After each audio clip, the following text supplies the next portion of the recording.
Hello dear students, welcome to our channel. Today we are going to discuss about our new topic, that is tracheostomy. Let's begin the class. Tracheostomy most commonly हम critical care units के अंदर, ठीक है, anaesthesia care के अंदर, ENT wards के अंदर mostly हम देखते हैं कि पेशेंट्स को एयरवे एस्टेब्लिश करने के लिए, एक ओपन और पेटेंट एयरवे एस्टेब्लिश करने के लिए ट्रेकेस्टोमी का यूज़ किया जाता है। तो ट्रेकेस्टोमी आज हम देखेंगे इस क्लास के अंदर कि ट्रेकेस्टोमी होती क्या है, का पर्पज क्या है, इंडिकेशंस कौन कौन से हैं, किस किस केस के अंदर इसको बनाया जाता है, कहाँ बनाते हैं, किस किस टाइप की ट्रेकेस्टोमी होती है, तो ये सारा हम देखेंगे। साथ के साथ हम इसमें नर्सिंग प्रोसीजर है कि ट्रेकेस्टोमी सक्शनिंग की अगर ज़रूरत है तो सक्शनिंग करनी है, ठीक है, तो वो सक्शनिंग है। नर्सिंग केयर कैसे करते हैं, ट्रेकेस्टोमी की सक्शनिंग कैसे करते हैं, वो सारे प्रोसीजर्स हम डिटेल्स के साथ हम देखेंगे। बने रहिए हमारे चैनल के साथ। आइए आज की क्लास शुरू करते हैं। Let's begin the class. तो ट्रेकेस्टोमी क्या होती है? ट्रेकेस्टोमी होती है, क्या होती है, एक ओपनिंग बनाई जाती है किसके अंदर, ट्रेकिया के अंदर एक ओपनिंग बनाई गई है। जैसा कि आप यहाँ पे देख सकते हो, एक ट्रेकिया के अंदर क्या बनाई गई है, ओपनिंग बनाई गई है थ्रू द नेक, नेक से जा करके, ठीक है, via the route of neck, neck के थ्रू जा करके क्या किया गया, हमने ट्रेकिया के अंदर एक ओपनिंग बनाते हैं through neck into the trachea. Trachea के अंदर एक ओपनिंग बना रहे हैं जिससे क्या होगा, एक एयरवे एस्टेब्लिश करना है, ठीक है। और ये जो ट्रेकेस्टोमी है ये कब की जाती है? मोस्ट कॉमनली ट्रेकेस्टोमी जो की जाती है वो की जाती है इमरजेंसी कंडीशन के अंदर भी की जाती है, और हो सकता है, ठीक है, इमरजेंसी कंडीशन और ऑपरेशन थिएटर्स के अंदर, ठीक है। इमरजेंसी कंडीशन मतलब कैजुअलिटी के अंदर आपके पास कोई पेशेंट है, या इमरजेंसी में आपके पास कोई पेशेंट है, उसका हेड ट्रोमा हो रखा है, लेरिंजियल एडिमा हो रखा है, ठीक है, फेस के ऊपर इंजरी हो रखी है, जिसकी वजह से क्या हो रहा है, उसका एयरवे वो इस्टेब्लिश नहीं हो पा रहा है, एयरवे वो पेटेंट नहीं है, ऑब्स्ट्रक्ट है, वो इंजरीज की वजह से, एडिमा की वजह से। उस कंडीशन के अंदर हमें क्या करना होगा, हमें क्या करना है, उस टाइम पे हमारे पास एयरवे को एस्टेब्लिश करना है। हमारा जो प्रायोरिटी नर्सिंग इंटरवेंशन होते हैं, ABC, airway, breathing and circulation, उसमें एयरवे को सबसे पहले हमें एस्टेब्लिश करना है। तो जब हम एयरवे को एस्टेब्लिश कर रहे हैं तो हमें क्या करना होगा, उस टाइम पे हमें ट्रेकेस्टोमी की जरूरत पड़ेगी। तो हमें क्या होगा, हमें तुरंत ट्रेकेस्टोमी बनानी होगी। और कुछ ऐसे केसेज होते हैं जैसे कि लेरिंजियल कैंसर है, जिसके अंदर धीरे धीरे लेरिंग्स की जो ओपनिंग है, जो ओपनिंग की जो वेट था वो क्या हो जाती है, कम होती जाती है, ट्यूमर की साइज बढ़ती है, जैसे जैसे ट्यूमर की साइज बढ़ती जाती है वैसे वैसे लेरिंग्स की जो ओपनिंग है वो कम होती जाती है। तो हम क्या करते हैं, ट्रेकेस्टोमी हमारे पास एक अल्टरनेटिव वे, एक अल्टरनेटिव तरीका होता है, एक अल्टरनेटिव तरीका होता है, वे होता है, जिसके थ्रू हम क्या कर सकते हैं, एक पेटेंट एयरवे एस्टेब्लिश कर सकते हैं। और जब भी हम ट्रेकेस्टोमी बना रहे हैं, ट्रेकेस्टोमी कर रहे हैं पेशेंट के अंदर, तो उसके अंदर एनेस्थीसिया यूज़ किया जाता है, चाहे वो लोकल एनेस्थीसिया हो, चाहे वो जनरल एनेस्थीसिया हो, ठीक है। लोकल एनेस्थीसिया मतलब एक पर्टिकुलर पार्ट के अंदर हम एनेस्थीसिया दे करके, इन्फिल्ट्रेट कर करके हम ट्रेकेस्टोमी कर सकते हैं, या फिर हम पेशेंट को कम्प्लीटली जनरल एनेस्थीसिया के अंदर ले जा करके ट्रेकेस्टोमी वो क्रिएट कर सकते हैं। अब ट्रेकेस्टोमी वो क्या होती है, मोस्ट कॉमनली जो ट्रेकेस्टोमी होती है वो होती है टेम्परेरी, कुछ समय के लिए बनाई जाती है। लेकिन कुछ केसेज ऐसे होते हैं जैसे कि लेरिंजियल कैंसर है, एक ऐसा केस है जिसके अंदर क्या होगा, जो ट्रेकेस्टोमी ट्यूब है उसको परमानेंटली प्लेस किया जाता है, क्योंकि ऊपर जो एयरवे है, जो लेरिंग्स है, जो लेरिंग्स का जो एरिया है जहाँ पे कर्सर चल रहा है, जो लेरिंग्स का एरिया है वहाँ पे क्या हो रहा है, ट्यूमर है, और ट्यूमर क्या हो रहा है, बार बार उसकी साइज इंक्रीज होती जा रही है, जिससे जो एयरवे की जो ओपनिंग है, जो विड्थ है, वो क्या हो रही है, कम होती जा रही है। और एयरवे की जो विड्थ है वो कम होने से क्या हो रहा है, एयरवे वो प्रॉपरली मेंटेन नहीं हो पा रहा है। प्रॉपर मेंटेन नहीं होने की वजह से हमें क्या किया, एक अल्टरनेटिव वे जो कि हमारे पास क्या है, ट्रेकेस्टोमी ट्यूब लगाना है, ठीक है, तो वो हम लगा सकते हैं। तो ट्रेकेस्टोमी है वो क्या होती है, टेम्परेरी और परमानेंट भी हो सकती है। नेक्स्ट, कि ट्रेकेस्टोमी की डेफिनेशन क्या है, कि ट्रेकेस्टोमी होती क्या है, तो देखिए, a tracheostomy is an artificial opening made surgically directly into the trachea to establish an airway, ठीक है। ट्रेकेस्टोमी क्या होती है, ट्रेकेस्टोमी होती है एक आर्टिफिशियल ओपनिंग बनाते हैं, नॉर्मली ओपनिंग होती है लेकिन हम क्रिएट करते हैं उसको, एक आर्टिफिशियल ओपनिंग बनाते हैं, सर्जिकली एक आर्टिफिशियल ओपनिंग बनाई जाती है इनटू द ट्रेकिया, ट्रेकिया के अंदर सर्जिकली एक आर्टिफिशियल ओपनिंग बनाई जाएगी। और वो ओपनिंग हमने क्यों बनाई, टू एस्टेब्लिश द एयरवे, ताकि एयरवे उसको एस्टेब्लिश किया जा सके और पेशेंट की जो ब्रीथिंग है उसको, ब्रीथिंग है, वेंटिलेशन है, ठीक है, लंग्स का परफ्यूजन है, उसको मेंटेन किया जा सके, ठीक है। तो जो अब देखिए, नेक्स्ट हम देखते हैं कि जो ट्रेकेस्टोमी ट्यूब है उसको हमें क्या करना है, जब ट्रेकेस्टोमी ट्यूब है उसको जब आपने कनेक्ट कर दिया, जब आप ट्रेकेस्टोमी ट्यूब आपने लगा दी, तो उसके बाद क्या किया जाता है, जैसे ही ट्रेकेस्टोमी कनेक्ट कर दी, ट्रेकेस्टोमी एस्टेब्लिश कर दी, ट्रेकेस्टोमी करके आपने ट्यूब को प्लेस कर दिया, ठीक है, जैसा कि आप इस डायग्राम में देख सकते हैं कि ट्रेकेस्टोमी ट्यूब है वो लगा दी। उसके बाद क्या किया जाता है, ट्रेकेस्टोमी को अगर ज़रूरत हो तो वेंटिलेटर के साथ आप कनेक्ट कर सकते हैं, फिर किसी भी ऑक्सीजन सोर्स के साथ, आप ऑक्सीजन डिलीवरी सोर्स के साथ हम क्या कर सकते हैं, उसको कनेक्ट कर सकते हैं, ताकि पेशेंट की जो ब्रीथिंग डिफिकल्टी है या रेस्पिरेटरी डिस्ट्रेस जो पेशेंट को हो रखा है वो क्या हो सके, रिलीव हो सके। ठीक है। तो जैसे ही ट्रेकेस्टोमी करके हमने क्या करना है, हमें जो भी ऑक्सीजन चाहिए, हमें जरूरत है तो वेंटिलेटर के साथ उसे कनेक्ट करना है ताकि वेंटिलेशन मेंटेन हो, रेस्पिरेटरी डिस्ट्रेस पेशेंट को जो हो रखा है वो क्या है पेशेंट का क्लियर हो। और अगर वो जरूरत नहीं है वेंटिलेटर की तो उस कंडीशन के अंदर किसी भी ऑक्सीजन सोर्स के साथ भी उसको हम कनेक्ट कर सकते हैं। ठीक है, ये जरूरी नहीं है, ये हमेशा जरूरी नहीं है कि ट्रेकेस्टोमी को हमें हमेशा ऑक्सीजन डिलीवरिंग सोर्स के साथ ही कनेक्ट करना है। मान लीजिए अगर हमारे पेशेंट का जो रेस्पिरेटरी डिस्ट्रेस था, वो जो रेस्पिरेटरी डिस्ट्रेस था पेशेंट वो रिलीव हो चुका है, तो रिलीव होने के बाद हमें क्या करना होता है, अभी उसके जैसे ही रिलीव हो गया, ठीक है, तो रिलीव होने के बाद हमें क्या करना है, हमें रेस्पिरेटरी डिस्ट्रेस जैसे रिलीव हो रहा है उसके बाद हम क्या कर सकते हैं, ट्रेकेस्टोमी को खुला छोड़ सकते हैं। ठीक है, तो हम क्या करेंगे, ट्रेकेस्टोमी को खुला छोड़ सकते हैं। खुला छोड़ने का मतलब है कि ट्रेकेस्टोमी से कोई भी ऑक्सीजन सोर्स की हमें जरूरत नहीं है, हम ऐसे भी नॉर्मली रख सकते हैं। ठीक है, ताकि पेशेंट ट्रेकेस्टोमी के थ्रू भी रेस्पिरेशन इनहेल और एक्सेल कर सकता है। ठीक है, लेकिन इस टाइम पे हमें एक ध्यान रखने की बात है। ठीक है, हमने क्या किया, ट्रेकेस्टोमी बनाई, कहाँ पे बनाई, ट्रेकिया के अंदर बना दी। लेकिन हम जब हम सांस लेते हैं तो हमने एक चीज पढ़ी थी, जो अपर रेस्पिरेटरी ट्रैक्ट सिस्टम है, जो अपर रेस्पिरेटरी ट्रैक्ट है उसके अंदर क्या होता है, ठीक है, उसमें नोज है, नॉस्ट्रिल्स है, नोज है, नेजोफेरिंग्स है, ओरोफेरिंग्स है, लेरिंग्स है। ठीक है, ये सारी चीज़ें इंक्लूड होती है। जैसे ही एयर नॉस्ट्रिल से एयर इंटर करती है उसके बाद जैसे ही वो नेजल केविटी से, नेजल केविटी के बाद नेजोफेरिंग्स, फेरिंग्स के नेजोफेरिंग्स, ओरोफेरिंग्स, लेरिंग्स में जाती है, तब तक वो एयर क्या हो जाती है, ह्यूमिडिफाइड हो जाती है। वहाँ की जो सेल मेम्ब्रेन्स है वहाँ से क्या होता है, कंटिन्यूसली म्यूकस का सिक्रेशन होता है। म्यूकस क्या कर रहा है, उसको ह्यूमिडिफाई कर देता है। जो भी सिक्रेशन है वो क्या कर देते हैं, जो बाहर से ड्राई एयर आई है उसको क्या कर देते हैं, ह्यूमिडिफाइड कर देते हैं। लेकिन अब हमने ट्रेकिया के अंदर क्या कर दिया, हमने ओपनिंग बना दी। अब अपर एयरवे जो अपर रेस्पिरेटरी ट्रैक्ट है उसका काम खत्म हो गया, डायरेक्टली ट्रेकिया के अंदर एयर जा रही है। तो ट्रेकिया के अंदर अगर डायरेक्टली ड्राई एयर जाएगी तो उसको इरिटेशन होगी, वहाँ क्या होगा, ऑब्स्ट्रक्शन होने के चांसेज हैं, और जो टिश्यूज है वो इरिटेट होकर के एडिमियटस होने के चांसेस हो जाते हैं। तो हमें क्या करना है, जब भी हम ऑक्सीजन सोर्स की जरूरत नहीं है, पेशेंट अच्छे से मेंटेन कर रहा है, तो उस कंडीशन के अंदर हम क्या करेंगे, जो ट्रेकियोस्टोमी ह्यूमिडिफायर है, जैसा कि आप इमेज में देख पा रहे हैं, इसको बोलते हैं HME, humidified moisture exchange filter, humidified moisture HME exchange filter. ठीक है, ये ट्रेकियोस्टोमी के ऊपर कनेक्ट किया जाता है। तो जैसे ही एयर इस HME फिल्टर के थ्रू जाएगी तो क्या होगी, वो फिल्टर होकर के जाएगी, ह्यूमिडिफाइड ही जाएगी। ठीक है, तो ये सारी क्या है, ये क्या है कि जरूरत नहीं है हमें, अगर हमें जरूरी नहीं है कि ऑक्सीजन सोर्स की जरूरत नहीं है, पेशेंट नॉर्मली मेंटेन कर रहा है, तो हम क्या करेंगे, ट्रेकियोस्टोमी के ऊपर HME फिल्टर, जो ट्रेकियोस्टोमी का जो HME फिल्टर, स्पेशल टाइप के HME फिल्टर आते हैं जिनके अंदर फिल्टर लगा हुआ रहता है, और जो क्या करते हैं, फिल्टर एयर को फिल्टर करने का काम करते हैं। जिससे क्या होगा, जो ह्यूमिडिफाइड ऑक्सीजन है वही पेशेंट तक पहुंचेगी। ठीक है, तो हम क्या कर सकते हैं, हम इसमें ये कर सकते हैं कि जैसे ही जरूरत नहीं है पेशेंट को, तो हम क्या करें, HME जो भी ट्रेकियोस्टोमी HME फिल्टर है उसको हम अटैच करके और पेशेंट को नॉर्मलाइज कर सकते हैं। ठीक है, लेकिन ये कब करना है, जब पेशेंट का रेस्पिरेटरी डिस्ट्रेस है वो रिलीव हो जाए, पेशेंट रिलैक्स है, नॉर्मल कंडीशन के अंदर आ चुका है, उसके बाद हम ट्रेकियोस्टोमी HME फिल्टर यूज करके हम पेशेंट को नॉर्मलाइज कर सकते हैं और ऑक्सीजन सोर्स है उसको हटा सकते हैं। क्योंकि ऑक्सीजन सोर्स की जरूरत नहीं है और पेशेंट अगर नॉर्मली मेंटेन कर रहा है तो क्या होगा, हम HME फिल्टर के थ्रू पेशेंट को नॉर्मली कंडीशन के अंदर रख लेंगे। नेक्स्ट वन है, ये देखिए इमेज के अंदर, ये है HME फिल्टर, यहाँ पर ये लगे HME फिल्टर्स यहाँ पे लगे हुए हैं। ज़रूरत है तो यहाँ पर हम क्या कर सकते हैं, जहाँ पे मेरा कर्सर है वहाँ पे देखिएगा, ज़रूरत है तो यहाँ पर हम क्या कर सकते हैं, ऑक्सीजन सोर्स को कनेक्ट कर सकते हैं। तो जो भी एयर आएगी वो इन HME फिल्टर के थ्रू होकर के ही जाएगी। ठीक है, हमें ह्यूमिडिफाइड ऑक्सीजन देना जरूरी है, क्यों, क्योंकि डायरेक्टली ट्रेकिया के अंदर जा रही है। अपर रेस्पिरेटरी ट्रैक्ट का रोल खत्म, अपर रेस्पिरेटरी ट्रैक्ट का रोल खत्म हो चुका है ट्रेकियोस्टोमी होते ही, जिससे क्या होगा, हो सकता है जो ट्रेकिया की ड्राई एयर जाएगी, ड्राई एयर अगर मान लीजिए HME फिल्टर नहीं लगाएंगे तो ड्राई एयर जाएगी ट्रेकिया के पास, और ट्रेकिया के पास अगर ड्राई एयर जाएगी तो उस कंडीशन के अंदर क्या होगा, वहाँ पे क्या होने, जो भी ट्रेकियल टिश्यूज है उनके अंदर क्या होगा, एडिमिटस होने के चांसेस रहते हैं। और ये वाला जो एरिया जहाँ मेरा कर्सर है, वो वाला एरिया क्या होगा, वो वाला एरिया कहाँ जाएगा, वो ट्यूब के साथ कनेक्ट हो जाता है। जो ट्यूब का ऑब्चुरेटर है वहाँ पर जाकर के ये कनेक्ट हो जाता है, जिससे क्या होगा, ह्यूमिडिफाइड ऑक्सीजन ही पेशेंट को मिलती है।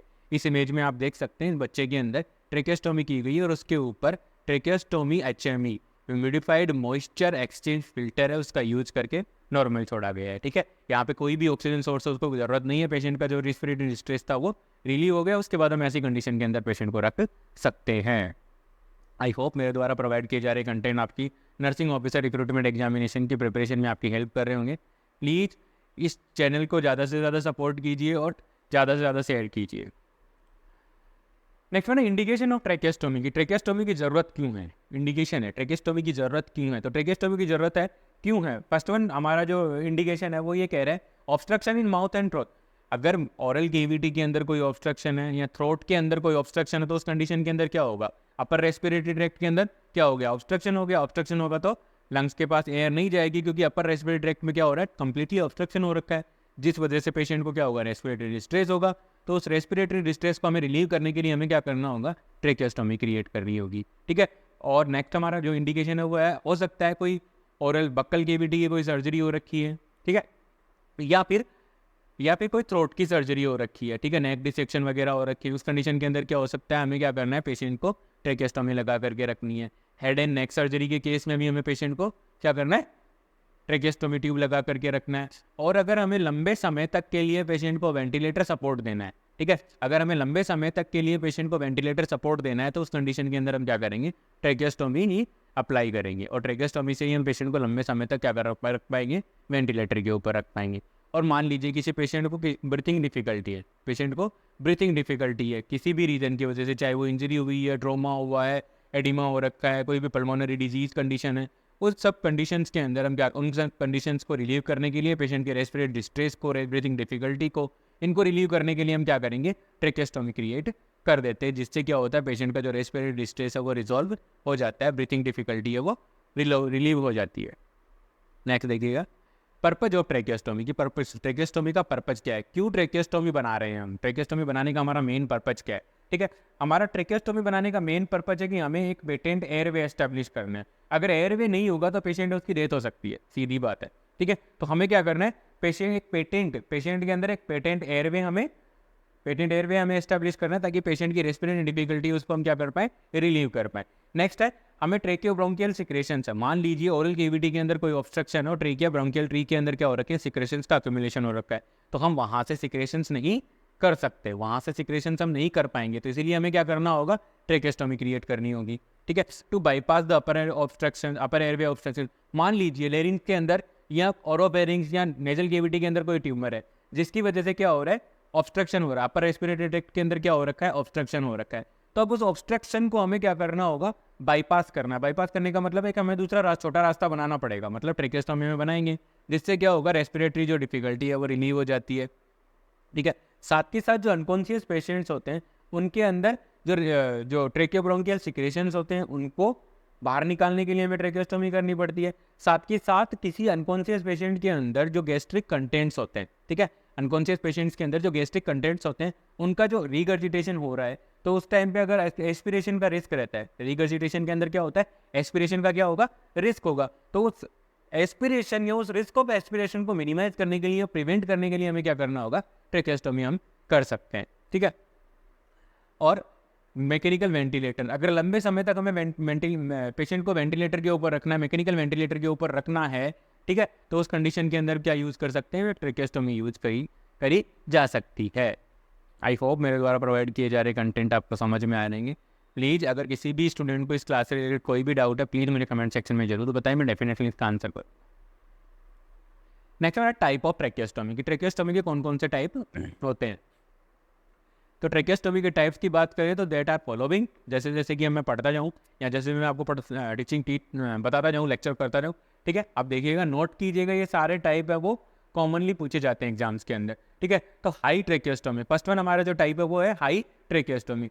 अगर ट्रेकेस्टोमी बनाते समय जो इंसिजन दिया जा रहा है वो इंसिजन अगर सेकंड और थर्ड ट्रेकियल रिंग के बीच में है, सेकंड और थर्ड ट्रेकियल रिंग के बीच में अगर इंसिजन दिया है तो उसको बोलेंगे हम हाई ट्रेकेस्टोमी। अगर यही इंसिजन थर्ड और फोर्थ के बीच में, अगर यही जो ट्रेकेस्टोमी क्रिएट करते समय जो इंसिजन दिया जा रहा है वो अगर थर्ड और फोर्थ के बीच में है, ट्रेकेस्टोमी के टाइम पे जो इंसिजन दिया गया है वो अगर थर्ड और फोर्थ के बीच में है, ट्रेकियल रिंग थर्ड और फोर्थ ट्रेकियल रिंग के बीच में है, तो उसे बोलेंगे हम लो ट्रेकेस्टोमी। और जो मोस्ट कॉमनली ट्रेकेस्टोमी की जाती है वो की जाती है लो ट्रेकेस्टोमी की जाती है, मतलब कि थर्ड और फोर्थ ट्रेकियल रिंग के बीच में इंसिजन दे करके ही पेशेंट के अंदर ट्रेकेस्टोमी ट्यूब उसको इंसर्ट किया जाता है। अगर आपसे कोई पूछे कॉमनली कि ट्रेकेस्टोमी वो है वो किस से किस रिंग के बीच में, तो हम ये बोल सकते हैं सेकंड से लेके फोर्थ रिंग के बीच के, फोर्थ ट्रेकियल रिंग के बीच में क्रिएट की जाती है ट्रेकेस्टोमी।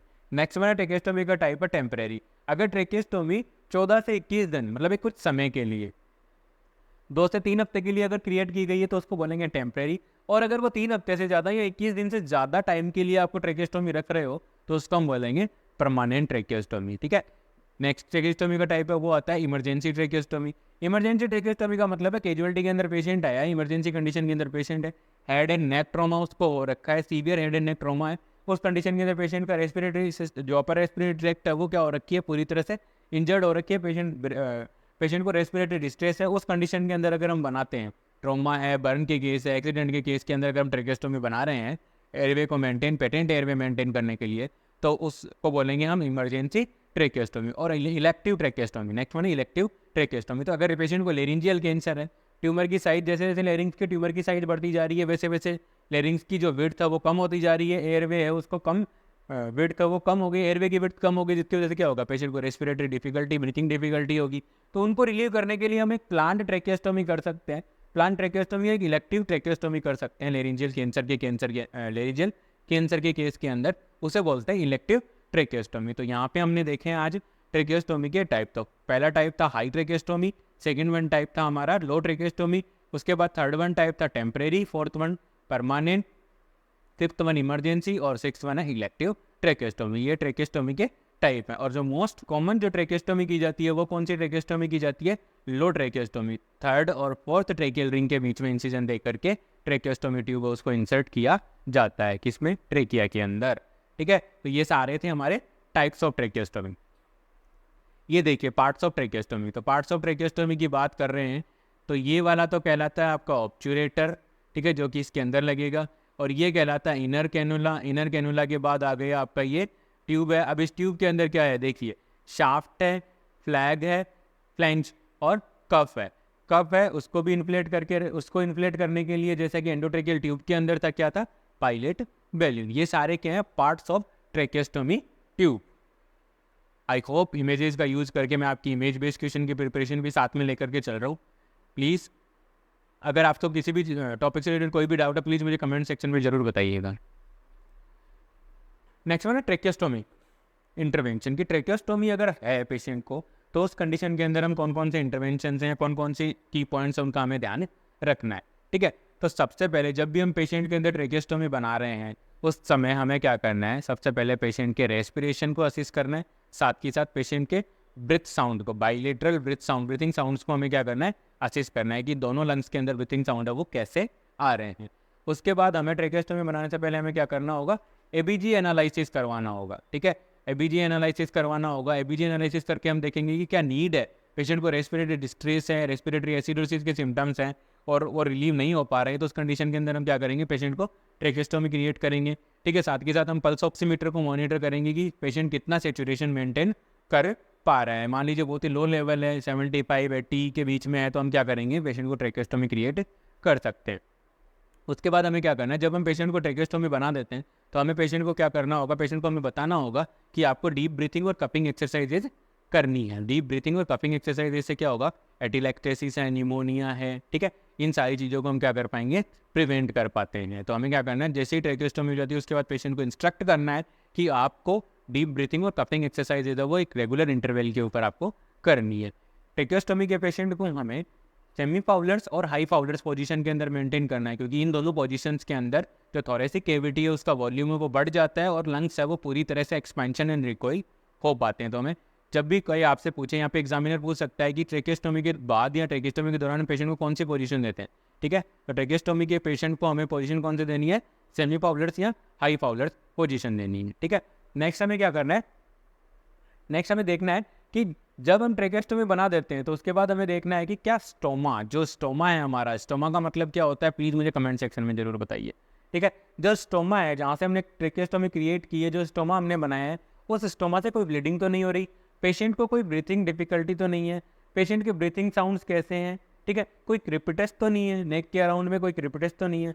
अगर नेक के अराउंड में क्रिपिटस प्रेजेंट है, नोट कीजिएगा इस पॉइंट को, प्लीज स्टूडेंट्स इस पॉइंट को नोट करके रखिएगा कि अगर नेक के अराउंड में कोई क्रिपिटस साउंड प्रोड्यूस हो रहे हैं, क्रिपिटस साउंड प्रेजेंट है, ठीक है, क्रिपिटस अगर प्रेजेंट है तो वो कह रहे हैं subcutaneous emphysema, there are indication for subcutaneous emphysema. ठीक है, ब्लीडिंग, अगर कोई ब्लीडिंग हो रही है ये भी हमें, स्टोमा के आसपास कोई ब्लीडिंग हो रही है वो भी हमें नोट करना है। पेशेंट की ब्रीथिंग डिफिकल्टी है, पेशेंट के लंग साउंड्स कैसे हैं, अब्सेंस ऑफ ब्रीथिंग साउंड अगर है, और क्रिपिटस प्रेजेंट है, ठीक है, तो ये सारे इंडिकेशन किस चीज़ के हैं, सबक्यूटेनियस एम्फाइसीमा के। ये मोस्ट कॉमन कॉम्प्लिकेशन होता है ट्रेकियोस्टोमी क्रिएट करते तब, क्या होता है, सबक्यूटेनियस एम्फाइसीमा, ठीक है, तो इसको नोट करके रखिएगा। कोई एम्स नोटसेट में पूछा जा सकता है कि सबक्यूटेनियस एम्फाइसीमा कौन से केसेस में होता है, तो ट्रेकियोस्टोमी बनाते हैं तब होता है, मोस्ट कॉमनली ट्रेकियोस्टोमी के केसेस के अंदर होता है। ट्रेकियोस्टोमी का कॉम्प्लिकेशन क्या होता है, सबक्यूटेनियस एम्फाइसीमा होता है। नेक्स्ट वन है, अगर ज़रूरत है, मान लीजिए पेशेंट के सिक्रेशंस आपको फील हो रहे हैं या पेशेंट के सेचुरेशन है वो डिप कर रही है, तो उस कंडीशन के अंदर हमें क्या करना होगा, पेशेंट को जो ट्रेकियोब्रोंकियल ट्री है उसको हमें क्या करना होगा, सक्शन करना होगा। लेकिन हमें हमेशा ध्यान रखना है कि जब भी हम पेशेंट के ट्रेकियोब्रोंकियल ट्री को सक्शन करने जा रहे हैं उससे पहले हमें पेशेंट को 100% ऑक्सीजन के साथ हमें क्या करना होगा, हाइपर ऑक्सीजनेट करना है। नेक्स्ट वन है, जब हम ट्रेकियोस्टोमी लगा रहे हैं, ट्रेकियोस्टोमी पेशेंट को लगा रहे हैं, तो उस टाइम हम क्या करते हैं, पायलट बैलून के थ्रू हम क्या करते हैं, ट्रेकियोस्टोमी के कफ को इन्फ्लेट करते हैं। यहाँ पर मैं आपको एक पॉइंट और बताना चाहूँगा कि जो कप्ड एंडोट्रेकियल ट्यूब्स है वो बच्चों में यूज़ की जाती है, जो कप्ड एंडोट्रेकियल ट्यूब है वो एडल्ट में यूज़ की जाती है, और अनकप्ड सेम है एंडोट्रेकियल ट्यूब के जैसे हैं, वही सेम मेजरमेंट सब कुछ सारा सेम है, उसी अनकप्ड वो की जाती है पीडियाट्रिक यूज़ के लिए अनकप्ड, और एडल्ट के लिए यूज़ की, चिल्ड्रन और एडल्ट के लिए यूज़ की जाती है कप्ड एंडोट्रेकियल ट्यूब यूज, जो ट्रेकियोस्टोमी ट्यूब है वो यूज की जाती है। तो जब हम ट्रेकियोस्टोमी ट्यूब को हम फिक्स कर रहे हैं तो उस कंडीशन के अंदर हमें क्या करना होगा, उस पायलट बैलून के थ्रू हमें क्या करना होगा, जो ट्रेकियल ट्यूब है, जो ट्रेकियोस्टोमी ट्यूब है उसके कफ को हमें क्या करना होगा, इन्फ्लेट करना होगा। तो इन्फ्लेट करते समय हमें क्या करना है, उसको इन्फ्लेट करते टाइम हमें ध्यान रखना है कि हम उसको एक्सेसिव प्रेशर के साथ इन्फ्लेट ना करें। नॉर्मली जो प्रेशर किया जाता है वो होता है 20 to 30 centimetre H2O, 20 to 30 centimetre H2O pressure के साथ हमें क्या करना होता है, पायलट बैलून के थ्रू ट्रेकियोस्टोमी ट्यूब के कफ को हमें इन्फ्लेट करना होता है ताकि वो एयरवे को सिक्योर रखे और एयरवे को ज़्यादा इरिटेट ना करे, ठीक है। उसके बाद हमें क्या करना है, यहाँ पे मेरा सवाल आप सबके लिए, एंडोट्रेकियल ट्यूब के अंदर जब हम कफ को इन्फ्लेट करते हैं तो कितना प्रेशर रखा जाता है, प्लीज़ मुझे कमेंट सेक्शन में ज़रूर बताइएगा, ठीक है। नेक्स्ट है, जो ट्रेकियोस्टोमी का जो स्टोमा हमने क्रिएट किया है उस स्टोमा के आसपास में कोई ब्लीडिंग तो नहीं है, ठीक है, क्या उस स्टोमा के आसपास कोई ब्लीडिंग का डिस्चार्ज तो नहीं है, कोई पस का डिस्चार्ज तो नहीं हो रहा, तो हमें वो क्या करना है, वो भी हमें नोट करना है, ठीक है। और हमें क्या करना है, जो ट्रेकियोस्टोमी है उसका जो इनर कैनुला है और ट्रेकियोस्टोमी की जो साइट है उसको हमें हाइड्रोजन पेरोक्साइड के साथ हमें क्या करना है, डिसइंफेक्ट करना है और क्लीन करते रहना है। एक रेगुलर इंटरवल के ऊपर हमें ट्रेकियोस्टोमी की केयर प्रोवाइड करेंगे। ट्रेकियोस्टोमी केयर में हमें क्या करना है, हाइड्रोजन पेरोक्साइड है, नॉर्मल सलाइन है, प्रोविडिन, बीटाडीन, आयोडीन सॉल्यूशन है, उनका यूज़ करते हुए हमें क्लीनिंग करनी है, ठीक है। हमेशा हमें ट्रेकियोस्टोमी के थ्रू हमें क्या करना होता है, ह्यूमिडिफाइड ऑक्सीजन ही एडमिनिस्टर करनी होती है। हमें क्या करना होता है, ह्यूमिडिफाइड ऑक्सीजन ही एडमिनिस्टर करनी होती है। क्यों एडमिनिस्टर करनी है ह्यूमिडिफाइड ऑक्सीजन, वो इसलिए क्योंकि हमने एयरवे को क्या कर दिया, बाईपास, जहाँ से ह्यूमिडिफिकेशन हो रहा था वो एयरवे हमने हटा दिया। मतलब अपर रेस्पिरेटरी ट्रैक्ट के अंदर मोस्ट कॉमन काम क्या हो रहा था, ह्यूमिडिफिकेशन ऑफ एयर, ठीक है। जो भी बाहर से हम एनवायरमेंटल एयर आ रही है उसको हम क्या कर रहे थे, अपर रेस्पिरेटरी ट्रैक्ट क्या करती है, उसको ह्यूमिडिफाई करती है। और हमने क्या किया, अपर रेस्पिरेटरी ट्रैक्ट के अंदर क्या है, ऑब्स्ट्रक्शन है, ऑब्स्ट्रक्शन था तो हमने क्या कर दिया, ट्रेकिया के अंदर एक आर्टिफिशियल ओपनिंग बना ली ताकि एयरवे को हम क्रिएट कर सकें। तो अब ह्यूमिडिफिकेशन का काम है वो कौन करेगा, ठीक है। तो हमें क्या करना है, हमेशा ह्यूमिडिफाइड ऑक्सीजन ही वो एडमिनिस्टर करनी है, चाहे वो वेंटिलेटर के थ्रू, चाहे वो ऑक्सीजन सोर्स के थ्रू, उसमें हम ह्यूमिडिफाइड।